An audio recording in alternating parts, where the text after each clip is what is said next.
Bom dia, boa tarde ou boa noite, conforme seja o horário que estejam me ouvindo. Dando sequência ao estudo do livro Paulo Estevão, obra psicografada por Francisco Cândido Xavier, pelo Espírito Emmanuel, né? Nós estamos aqui no capítulo 9. O nome desse capítulo é Abigail Cristã. É um capítulo que vai falar da conversão, né, como o nome já diz, da conversão de Abigail a... Não vamos dizer cristianismo, porque a essa época não existia esse termo ainda, né? Mas é a aceitação de Jesus como o Messias e seguidora, né? Passou a seguir os seus ensinamentos, o seu evangelho e a aceitá-lo mesmo como o nosso Senhor, o nosso mestre, o nosso guia, o nosso Salvador, seja lá a terminologia, reconhecer em Jesus como a nossa salvação, na verdade, né? Como o caminho, né? O caminho para chegar até Deus. Então, vai haver essa conversão de Abigail, que é uma judia, assim como Jesus, assim como Saulo, né? Essa compreensão de enxergar nele, sim, o Messias prometido, escolhido, né?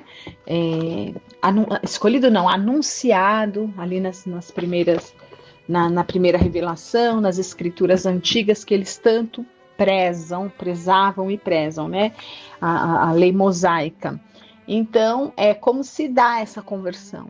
Se dá ali num momento de desesperação suprema, né? Após a morte do irmão querido, do irmão amado, o rompimento do noivo. Então, ela que já vinha ali de uma vida cheia de dificuldades, presenciou a morte do pai, então, né, uma saúde já fragilizada, seu emocional ali não suportou a tantas desilusões, tantas dores, e sim, ela encontrou consolo para suas dores, alívio para os seus sofrimentos e sobretudo, entendimento do motivo, né, das dores e da utilidade das dores para um ser humano. Então ela teve todo esse aprendizado positivo, mas porque certamente já era, como nós estamos vendo ao longo da leitura, já vem dando demonstrações ali pelas suas atitudes de um espírito já muito bem preparado, né? De um espírito já de uma condição mais dilatada, digamos assim. E nós estamos aqui na parte que ela está realmente nas últimas. E depois dessa sua conversão, né, durante essa conversão que se deu nesses momentos aí de muito sofrimento, sobretudo após o rompimento, a morte do irmão e o rompimento do noivado por parte de Saulo, ela ficou muito doente. E Saulo ficou meses ali, né, seu orgulho não permitia, embora ele também estivesse sofrendo, ele não deu o braço a torcer, deixou os meses passarem, mas ele a amava e depois de muitos meses ele não suporta também a dor da separação, né, a saudade, afinal ele a ama de verdade, e ele resolve voltar atrás e tentar, na tentativa de se reconciliar com ela, né, resolver toda essa situação e se reconciliar e casarem-se. E porém, ele quando chega lá tarde demais, porque ela já está muito adoecida, que é o que estamos vendo aqui. E continuando, né, ela já está nas últimas. E ela teve ali uma crise que realmente ela está prestes a sucumbir, né? Então nós vamos aqui relembrar o último parágrafo da semana passada, dessa conversa, né, dos dois, onde ele é chamado às pressas ali para estar com ela nos seus últimos instantes, né? E então vamos retomando aqui. Então, olha, então ele vê, né? Então ela piorou demais. Saulo foi chamado, ele chega e ele realmente ali constata que não haveria mais seu sonho ali de casar-se com a amada, ele percebe que ali não haveria, né? É um choque, digamos assim, de realidade. Ele vê que não há mais esperanças e ele começa a chorar muito, né? E ela pede com muita dificuldade já, ela praticamente não consegue falar, ela extrai ali as forças que lhe resta para pedir que ele não chore, né? E aí, ainda assim, mesmo sem muitas forças, ela diz, olha, ele fala para ela, eu quero você comigo em toda a vida, replicou o rapaz desfeito em lágrimas, ele estava desesperado ali. E aí ela reúne, né, o que lhe resta de forças para falar alguma coisa para ele, olha. E aí ela diz, contudo, é preciso morrer para vivermos verdadeiramente, acrescentava a agonizante, cortando as palavras com respiração opressa.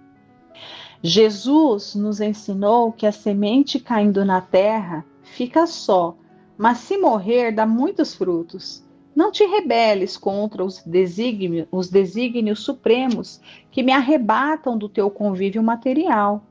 Se nos uníssemos pelo matrimônio, talvez tivéssemos muitas alegrias, teríamos um lar com os nossos filhos, mas destruindo as nossas esperanças de uma felicidade passageira na terra, Deus nos multiplica os sonhos generosos. Veja que ela já tem, né, uma compreensão bem dilatada de que a verdadeira felicidade não é deste mundo. Enquanto esperamos a união indissolúvel, quer dizer, enquanto esperamos o momento em que eles estarão juntos em espírito, que é essa sim, né, que é a união verdadeira e indissolúvel. Então ela diz, olha, enquanto esperamos a união indissolúvel, auxiliar-te-ei de onde estiver e te consagrarás ao eterno em esforços sublimes e redentores. Então essa foi a última o último que nós lemos a semana passada, né, o último parágrafo. Então veja que ela já traz ali essa certeza de que a verdadeira felicidade não está aqui e que essas uniões, as uniões que são indestrutíveis, indissolúveis, são as uniões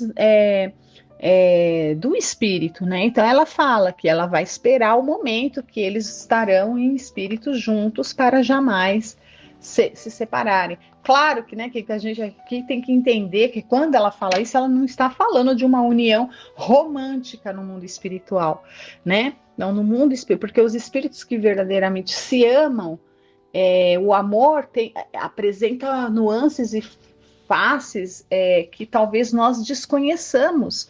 Então, uma das faces do amor para nossa compreensão aqui na carne, uma, né, delas é esse amor de homem e mulher, marido e mulher, né, um amor físico até e também espiritual, né? Mas lá na espiritualidade, espíritos dessa condição, esse amor ele não tem essas conotações, né, das necessidades, vamos dizer assim, né? Das necessidades aqui da matéria, porque lá está desrevestido de matéria. Então, com certeza, assume ali acho que cores, né, que talvez nós não tenhamos nem condição ainda mais nessa condição espiritual, por exemplo, dela, e que nós sabemos que ele vai alcançar também, né, ao final da sua jornada na vida aqui como Saulo, que ele até se transforma e muda de nome.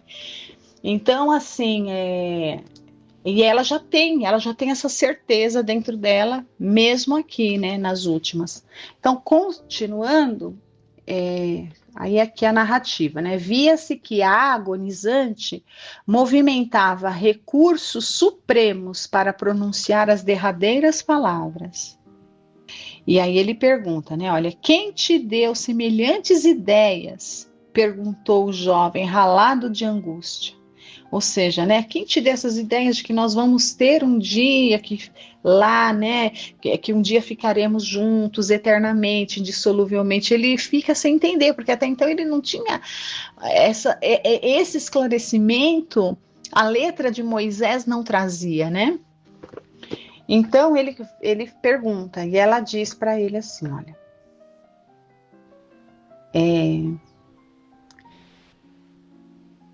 esta noite ela vai responder para ele, olha, então vamos lá, vamos retomar o que ele perguntou. Quem te deu semelhantes ideias? Perguntou o jovem ralado de angústia. Esta noite, depois que partiste, senti que alguém se aproximava, enchendo o quarto de luz. Então ela está dizendo para ele, quem era, né? Era Gesiel que vinha ver-me. Ao avistá-lo, lembrei-me de Jesus no inefável mistério da sua ressurreição. Anunciou-me que Deus santificava os nossos propósitos de ventura. Ou seja, a união dos dois, né? A união, mas vamos entender aqui como união espiritual. Era abençoada por Deus, né? Deus santificava os nossos propósitos de ventura, mas que eu seria levada ainda hoje à vida espiritual. Ensinou-me a quebrar o egoísmo de minha alma, encheu-me de bom ânimo e trouxe-me a grata nova de que Jesus ama-te muito. Tem esperanças em ti. Olha isso, né? E veja aqui, que interessante era Gesiel falando isso para ela. O que isso nos dá demonstração e prova? Se é que a gente precisa. Não precisamos, né? Mas aqui, olha, dá a prova do que a gente vem falando ao longo até então, da condição de Gesiel, de Estevão, né? Ou seja, ele conhece o pensamento de Jesus, ele tem aquela intimidade, ele tem muita proximidade com Jesus, a ponto de conhecê-lo inequivocamente, de saber o que Jesus, quais são até os planos de Jesus. Então, o espírito de uma hierarquia realmente, aqui é uma prova, né, da hierarquia muito superior de Estevão / Gesiel. Então, ele está dizendo para a irmã, né, que Jesus ama Saulo, ele não está conjecturando, ele está afirmando. Ele afirmou isso para a irmã, olha, Jesus ama muito ao Saulo, e mais do que isso, tem muitas esperanças nele, né? Então veja a condição que o Estevão, ou Gesiel, ele tinha de conhecer ali os desígnios, né? Não diria os desígnios, mas os planos de Jesus e o pensamento de Jesus. E ele deixa isso muito claro aqui e compartilha isso com a irmã, né? Então, olha, aí ela continua. Então, ela diz, né, que o Gesiel esteve lá, trouxe bom ânimo, e que Jesus ama-te muito, né, falando para Saulo, e tem esperanças em ti. Refleti, então, que seria útil entregar-me jubilosa às mãos da morte, pois, quem sabe, se ficasse no mundo, não iria perturbar a missão que o Salvador te destinou. Então, ela já sabe que ele tem uma missão. Olha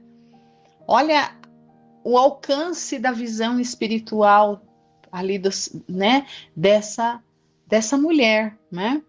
Então, ela se anula completamente, apesar de amá-lo, apesar de sofrer, porque ela de fato queria mesmo casar com ele, constituir família, ter filhos, ter a casa deles. Ela tinha esses sonhos, né?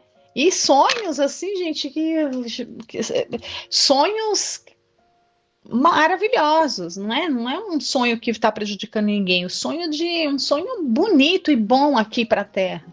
Mas ela anula isso nela, compreendendo que a tarefa dele estaria por vir. E não seria, como a gente percebe, né, muitos dos grandes missionários que vêm, não sei se grandes, com certeza, mas assim, muitos missionários não vêm não tem filhos, né? Pelo menos não filhos aligerados, não se casam, mas não é por nada, é para não, para que a família são pessoas livres, são para o mundo, né? O amor deles não se restringe a, sei lá, meia dúzia de pessoas, né? Então, esses espíritos que abraçam missões planetárias, missões grandes, missões de amor, geralmente esses planos de casamento atrapalham, de certa forma atrapalham, porque a não ser que, assim, até às vezes até um casamento, né? Está me ocorrendo aqui, Allan Kardec que se casou, mas não tiveram filhos, né? Então, um casamento, assim, no sentido de almas já tão afins que se unem, um dando suporte para o outro para uma missão maior, né? Juntos ali. Então,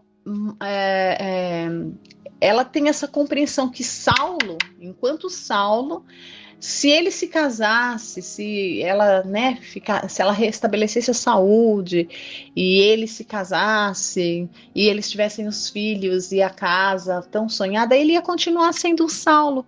Ia até se sentir feliz, talvez, ou talvez não, porque ele ia continuar perseguindo os cristãos e sem entender, né? Por que ele não conseguia ter aquela serenidade que aqueles a quem ele perseguia tinha? Então, diante do sofrimento todo que ele também vai ser imposto a ele, né, com a morte de Abigail, aí nós vamos ver, não é por causa do sofrimento, né, mas o sofrimento vai agir ali como, o sofrimento como uma punição, não é isso, mas o sofrimento que ele vai experimentar vai forçosamente, naturalmente, levá-lo a reflexões, né, e nessas reflexões, quando ele estiver bem preparado, o momento crucial se dará, né? Como veremos aqui mais para frente. Bom, então ela está fazendo muitos esforços ali para poder falar com ele. Então, olha, ela tem essa visão, né? Se ficasse no mundo, não iria perturbar. Ela está conjecturando, quem sabe se ela ficasse no mundo, ou seja, se ela restabelecesse a saúde e eles casassem, não iria perturbar a missão que o Salvador te destinou. Então, ela tem uma plena convicção disso, né?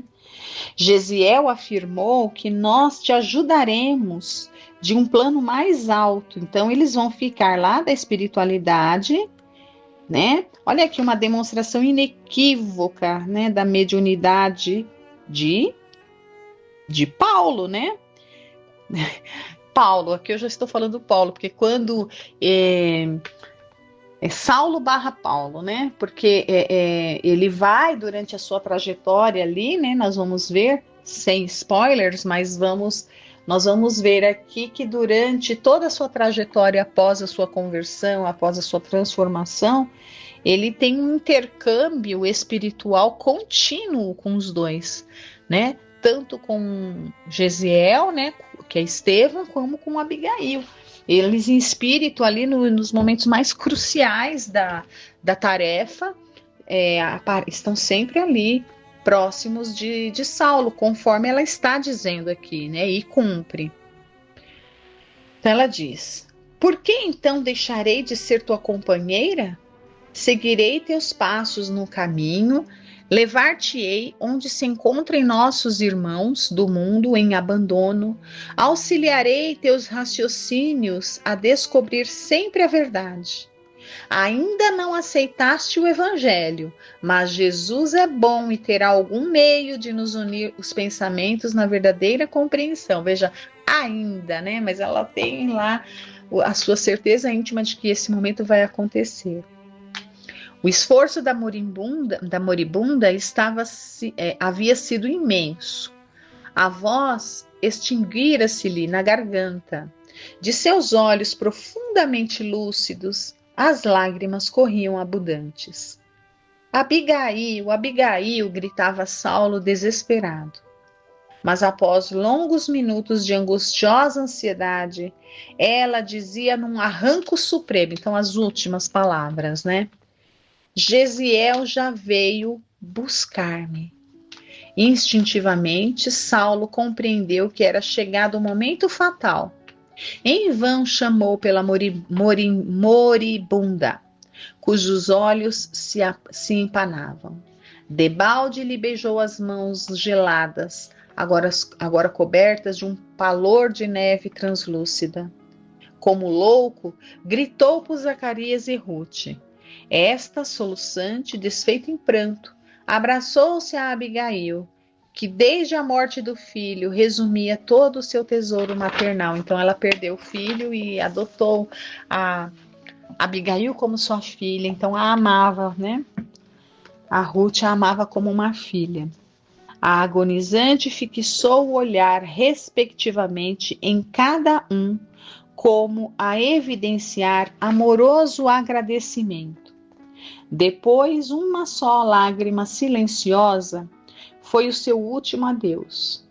Do jardim próximo chegavam perfumes brandos. O céu crepuscular tonalizava-se de nuvens aurifulgentes, enquanto os pássaros em recolhida cruzavam os ares alegremente.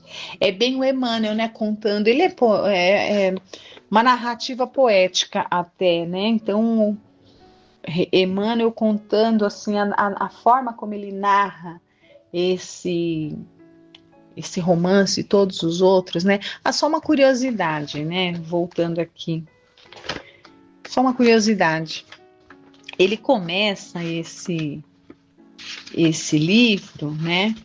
A narrativa, falando, né? Então, assim, no primeiro capítulo, a primeira frase do livro, né? Como já vimos, a primeira frase do primeiro capítulo desse livro, o Emmanuel começa contando: a manhã enfeitava-se de muita alegria e de sol. E aí nós vamos perceber, e ele vai contando a narrativa toda como se tivesse, né? Então, são um livro de 20 capítulos, né, intensos, mais de 500 páginas, quase 600 páginas, e quando ele encerra como um final de tarde, né? Então começa numa manhã e termina num final de tarde, quase um comecinho de noite. Aqui nós vemos que nós estamos chegando no meio do livro, né?